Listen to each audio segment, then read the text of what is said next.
প্রিয় BA fifth সেমিস্টারের ছাত্রছাত্রীরা, আজকে আমি যে বিষয় নিয়ে আলোচনা করব সেটি হচ্ছে তোমাদের যে হিস্ট্রি জেনারেল পেপার রয়েছে DSCA2 some aspect of European history. এই সাবজেক্ট থেকে আজকে আমি তোমাদের গুরুত্বপূর্ণ একদম স্টার মার্ক করা প্রশ্নগুলো বলে দেবো লাস্ট ফিউ মিনিটসের জন্য। যে প্রশ্নগুলো বলবো সেগুলো ভালো করে যাও, একদম 100% তোমরা কোশ্চেন কমন পাবে।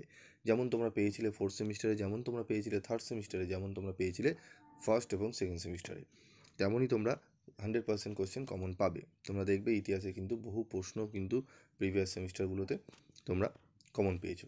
এবং তোমরা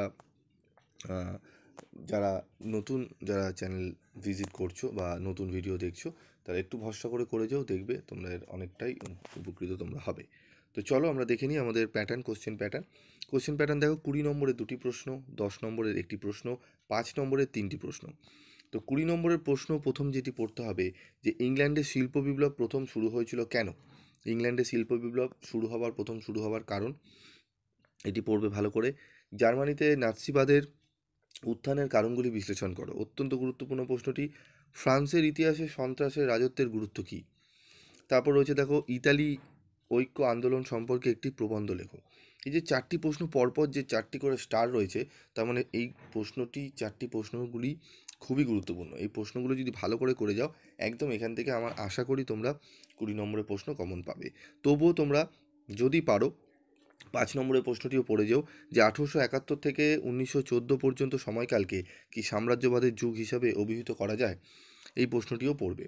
ঠিক আছে, এখানে 5টি প্রশ্ন রয়েছে। তার সাথে প্রশ্ন রয়েছে দেখো, যারা এক্সট্রা পড়তে চাও বা এগুলো পড়ে নিয়েছো একবার রিভাইজ করে নেবে। কি প্রশ্ন? ফরাসি সংবিধান সভার কৃতিত্ব ও সীমাবদ্ধতা আলোচনা করো। ভার্সাই সন্ধির মধ্যে কি দ্বিতীয় বিশ্বযুদ্ধের বীজ নিহিত ছিল? এই প্রশ্নগুলি পড়বে। তারপর পড়বে দেখো, ফরাসি বিপ্লবের দার্শনিকদের ভূমিকা আলোচনা করো। প্রশ্নটিও গুরুত্বপূর্ণ। এই 8টি প্রশ্ন এখানে দেওয়া রয়েছে। যদি যারা এই 8টি প্রশ্ন করে নিয়েছো, তাদের 2টি 20 নম্বরের প্রশ্ন আশা করি অনায়াসে কমন পেয়ে যাবে। এবং এখন তোমরা লাস্ট মিনিটের জন্য স্টার মার্ক প্রশ্নগুলো ভালো করে রিভাইজ করো। ঠিক আছে, চলে আসবো এরপর আমরা 5 নম্বরের প্রশ্ন। আচ্ছা, 10 নম্বরের প্রশ্ন আছে এরপর, 10 নম্বরের প্রশ্ন দেখে নাও। মহাদেশীয় ব্যবস্থা নেপোলিয়ানের পতনের জন্য কতখানি দায়ী ছিল? অথবা মহাদেশীয় অপরাধ প্রথা কিভাবে নেপোলিয়ানের পতন ত্বরান্বিত করেছিল? ইতালিতে ফ্যাসিবাদের উত্থানকে তুমি কিভাবে ব্যাখ্যা করবে? অত্যন্ত গুরুত্বপূর্ণ। প্রথম বিশ্বযুদ্ধের কারণগুলি আলোচনা করো। এই 3টি প্রশ্নই অত্যন্ত গুরুত্বপূর্ণ, খুব ভালোভাবে এই প্রশ্নগুলো করে নেবে। অতিরিক্ত প্রশ্ন আমাদের এখানে 3টি দেওয়া রয়েছে, যারা পড়েছো একবার রিভাইজ করে নেবে। ফেব্রুয়ারি বিপ্লবের কারণ, 1789-এর ফরাসি বিপ্লবের জন্য দার্শনিকরা কতখানি দায়ী ছিল, ইতালির ঐক্য আন্দোলনের ওপর একটি নাতিদীর্ঘ প্রবন্ধ রচনা করো, এবং হিটলারের পররাষ্ট্রনীতি দ্বিতীয় বিশ্বযুদ্ধের জন্য কতটা দায়ী ছিল। এই প্রশ্নটি ভালো করে নেবে। তারপর দেখো, চলে আসবো আমরা 5 নম্বরের প্রশ্ন। মেটানিক ব্যবস্থা বলতে কী বোঝো? 5টি স্টার রয়েছে, বুঝতেই পারছো কতটা গুরুত্বপূর্ণ। রক্ত ও লোহের নীতিকে তুমি কিভাবে ব্যাখ্যা করবে? কল্পনাশ্রয়ী সমাজতন্ত্র বলতে কী বোঝো? 1848 সালে ফ্রান্সে ফেব্রুয়ারি বিপ্লবের প্রত্যক্ষ কারণ কী ছিল? এই যে 4টি প্রশ্ন পরপর দেখছো, 4টে করে স্টার রয়েছে এবং প্রথম প্রশ্নটি 5টি। তো এই প্রশ্নগুলো খুব গুরুত্ব সহকারে কিন্তু করতে হবে তোমাদের।